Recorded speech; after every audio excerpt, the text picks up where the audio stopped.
This is literally my mood right now. Like, I don't even have the mood to explore. Like, what the heck? Even as we are traveling, life is still happening. I had originally planned for this video to be titled How to Meet People and Make Friends as a Solo Traveler, as I had some of the most memorable friendships when I was traveling around Calgary and the Canadian Rockies alone. But I really did not resonate with this title when remembering my personal experiences and what I was going through when these footages were recorded. And I wanted to stay true to telling and documenting my story. Hence, I decided to have today's video titled Timely Encounters and Connecting with Others While Solo Traveling instead. Come join me along as I spent 3 days in Canmore in winter, where I truly resonated with the belief that people will come into your life at the right moment when you keep an open heart and open mind. This video is dedicated to those who worry about not being able to forge meaningful connections while traveling solo. I've had friends ask me, how do you meet those people when you're traveling alone? There are ways we can increase our chances to meet other travelers, and for that, you can check out the link in my description below on a blog post I've written. But I believe that we don't have to try too hard to make things happen when it comes to meeting people while solo traveling. Let me catch you up to speed. I had left Yellowknife for Calgary on the 19th of February to take my IELTS test down south because I needed it for several administrative purposes. Things went according to plan, and it felt nice to revisit bits of city life after living in a smaller town for a while. Then, I had a chance to take a break and explore the Canadian Rockies. I was going to travel solo to Canmore and Banff for a week. I had exciting plans to snowboard for the first time on a real mountain, explore the grand nature of the Rockies, and ice skate on the amazing Lake Louise. But before all that, I was also dealing with a great amount of stress trying to handle administrative matters related to the immigration process and going through a transition from my old workplace to a new opportunity. Moreover, right when I arrived in Canmore, I had one of the worst catch-up calls where I got off the call feeling confused and unfairly treated. To be very honest, meeting new people and making new friends was the last thing on my mind. I was filled with disappointment and frustration, and I felt like keeping to myself and just be on my laptop all the time to figure out stuff. I was staying at Canmore Downtown Hostel, and there were many people in the house. However, I was on another frequency and decided to ignore everyone else around me. I was comfortable with being alone, and something I've grown into is not having to have many friends, but I care more about meeting the few that I can have meaningful conversation and time with. For the first few days, I practically was a lone wolf. I went on a solo hike to see the Three Sisters in hopes that being in nature would help alleviate the shitty mood I was in. Things did get better though. Canmore is a great place to stop by for a few days when en route from Calgary to Banff. It's a cozy town with several attractions accessible by the roam buses and a little less crowded as compared to its bigger sister Banff. The scenery in Canmore is beautiful, with the snow-dusted mountains and snow falling from the sky. I spent my first day checking into Canmore Downtown Hostel and taking a walk along Three Sisters Creek. I also went on hikes to Cougar Creek and see the Three Sisters from another point of view.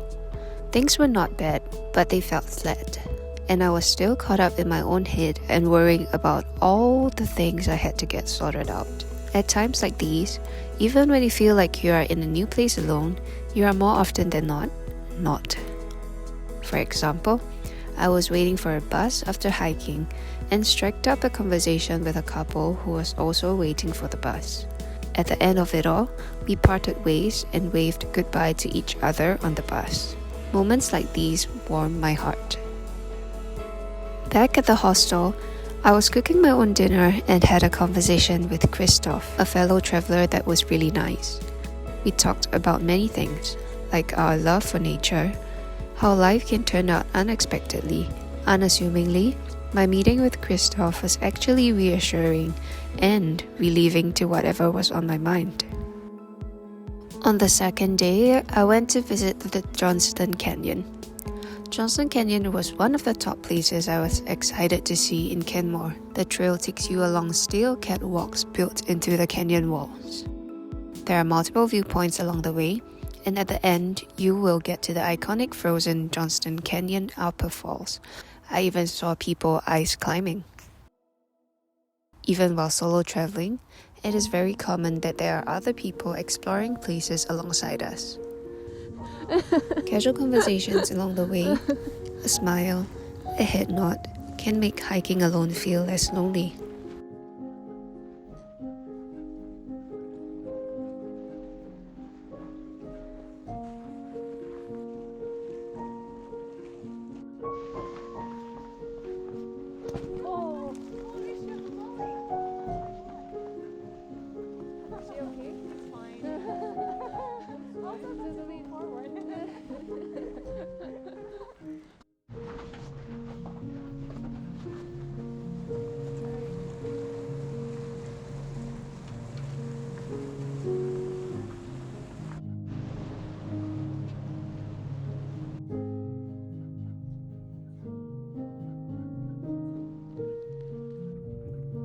After spending half a day at the trail, I went back to the hostel to spend more time on my laptop. This was when the magic happened, and again, being in a hostel setting really helps with meeting other like-minded people.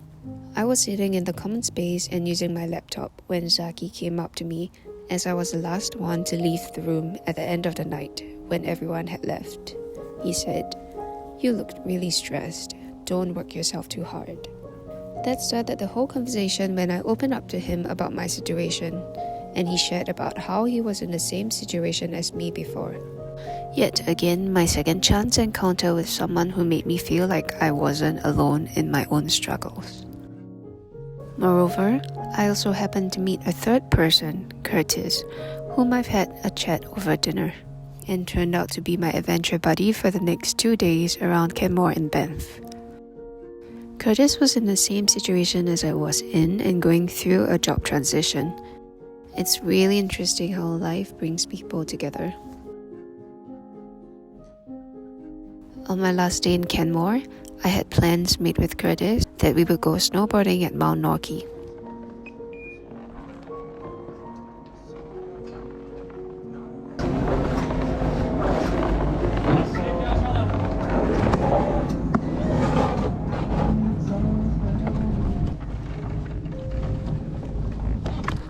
I'm scared to get off. I don't know what's at the top. Oh dear.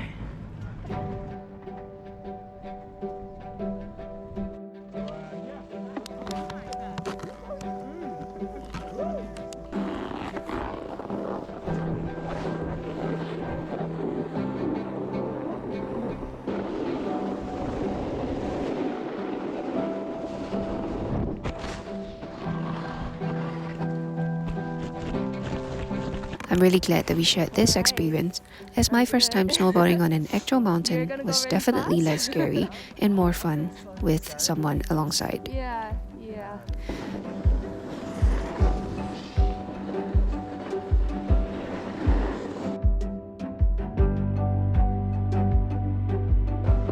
Holy moly.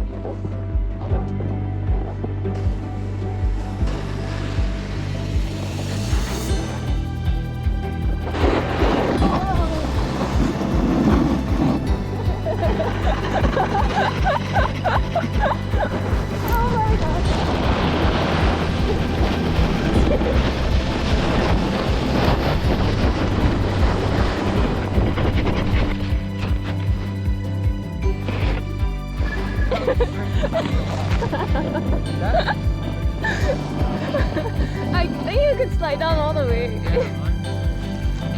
You're good though? You didn't hurt your butt? While things may not always go as planned, every experience, even the difficult ones, can contribute to our personal growth and ultimately lead us to the right people and opportunities.